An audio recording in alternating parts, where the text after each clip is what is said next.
Alors, cette année, nous avons décidé d'organiser une randonnée pédestre parce que nous sommes, vous savez, la journée de l'AVC, c'est le 29 octobre et cette année tombée un dimanche. Donc, vous savez, les dimanches, c'est plutôt le jour sport, surtout des personnes qui vivent en cité urbaine.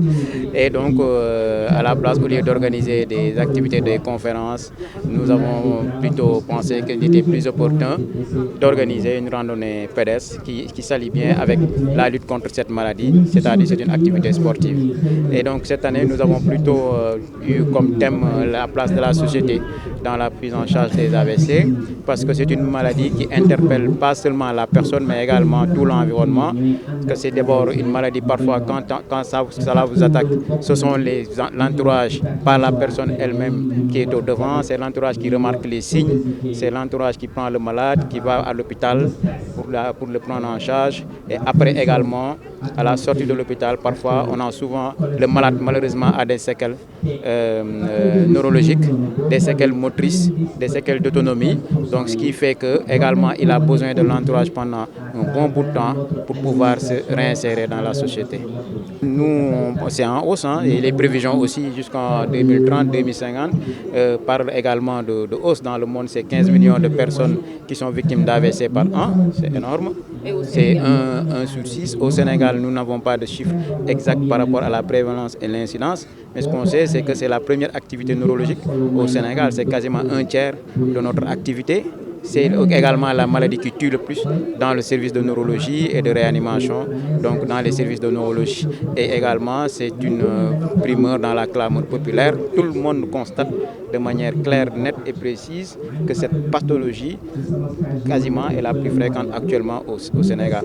Alors, les facteurs de risque sont nombreux. C'est important de les connaître parce que beaucoup d'AVC peuvent être évités en ayant simplement une bonne hygiène de vie, donc c'est-à-dire en évitant de prendre beaucoup de sel, en évitant de prendre beaucoup de sucre, en diminuant le taux de cholestérol, en contrôlant sa tension artérielle, en contrôlant sa glycémie, en évitant de fumer, en évitant de consommer avec modération l'alcool et surtout en faisant ce que nous avons fait aujourd'hui, c'est-à-dire une pratique sportive quasi quotidienne, 30 minutes par jour.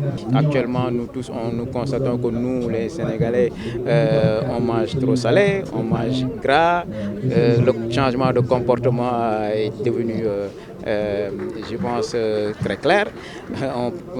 On s'alimente plusieurs fast-food avec beaucoup de lipides. Parfois également, on ne va pas à l'hôpital à un certain âge pour contrôler tout le temps sa tension artérielle. On ne fait pas assez de pratiques sportives. Donc, c'est logique que cette maladie gagne du terrain en Afrique subsaharienne, pas seulement le Sénégal. Il faut savoir que l'accident vasculaire cérébral, en fait, c'est une maladie vasculaire. Généralement, les maladies vasculaires, leur caractéristique principale, c'est la brutalité. Donc, c'est-à-dire que c'est une maladie qui se manifeste brutalement. En 5 minutes, déjà, vous pouvez être paralysé. Donc, paralysé de quoi? Du membre supérieur ou bien du membre inférieur d'un côté. Difficulté à parler, difficulté à marcher, vertige, céphalée inhabituelle. Donc tous ces signes-là, quand vous les avez, asymétrie faciale, il faut vraiment se dire que c'est peut-être un AVC et appeler les urgences.